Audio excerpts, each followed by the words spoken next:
All right, here we are, guys. Hole number 2 here. I just want to take a look at this, what it is real quick.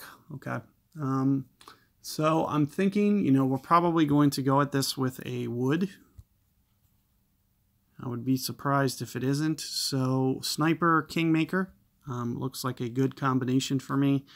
Of course, I've seen none of these wins yet, so I'm going to do the best that I can to kind of set you guys up, give you guys an idea of what needs done for the holes. But it's going to be kind of your job to basically hone in on the corrections. So, you'll just have to make minor tweaks on the guides that I give you. But what you'll see with this new wind directional model that we have, ooh, look at this. So we have kind of a headwind here. So I can kind of, get it in the general vicinity of where I want in terms of the aim. This is not the wind that I was expecting. This might almost kind of max me out a little bit. So with that in mind, I do have to be just a little bit cautious.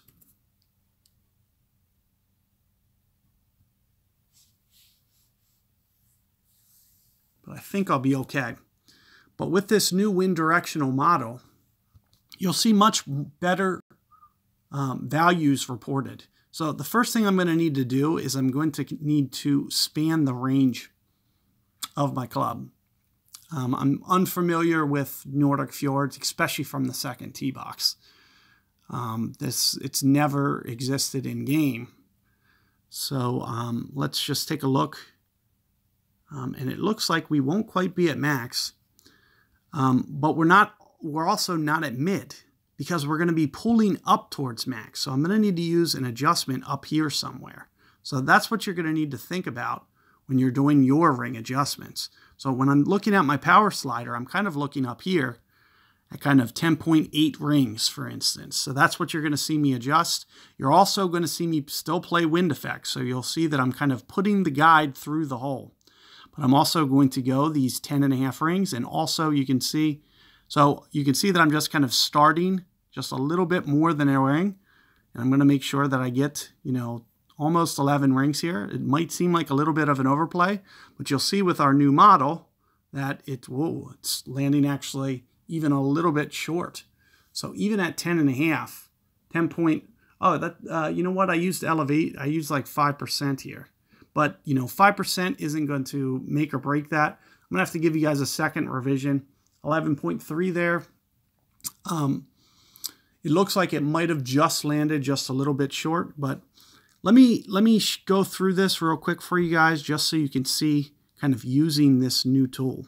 So here's max, which is what we're pulling up towards.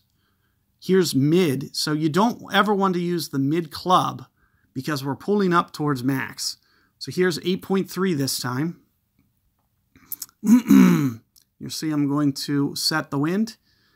And again, somewhere up towards close to max, 90% will go, and we'll try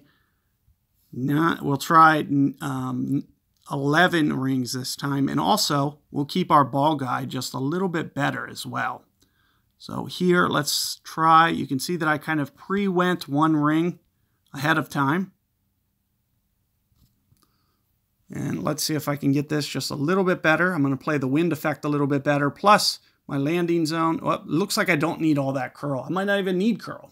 So the way that the slope is kind of taking the ball, you can see that it's just kind of naturally taking it to the right. So I don't even need the curl.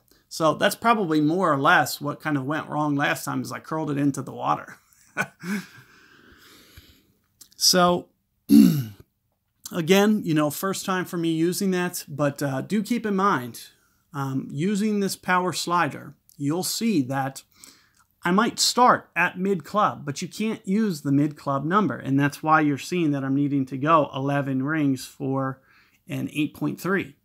And you'll see that this model much more better resembles what you need to adjust. Let's just look at max, which we weren't even at max using the old method. So using the old method, if I input 8.3, it'll return 8.9 rings. Would that even get me in the vicinity of what I need for that shot? And the answer is no. So that's why we built this model, to give you a better idea of the land zone. Now, the only thing that you're going to need to work on is, as you can see, especially when I move into that lower ground on the water, you see that it's kind of causing the, directional arrow to not kind of pull the ball back towards the left. So you can see that I was missing just a tiny bit right there. So you might just want to set up just a little bit more left than me. Try it with no curl, but do keep in mind, I'm going to have a revision for you guys, and I'm going to probably try to play that very similarly with a Sniper 8, Sniper 7, whatever it is, or Guardian if I need to, if I don't have the range. Because keep in mind, with a Sniper 7, Sniper 8, I'm going to be right at max. So I'll be able to use that max distance number for that situation because the power number is going to be smaller on that lower club.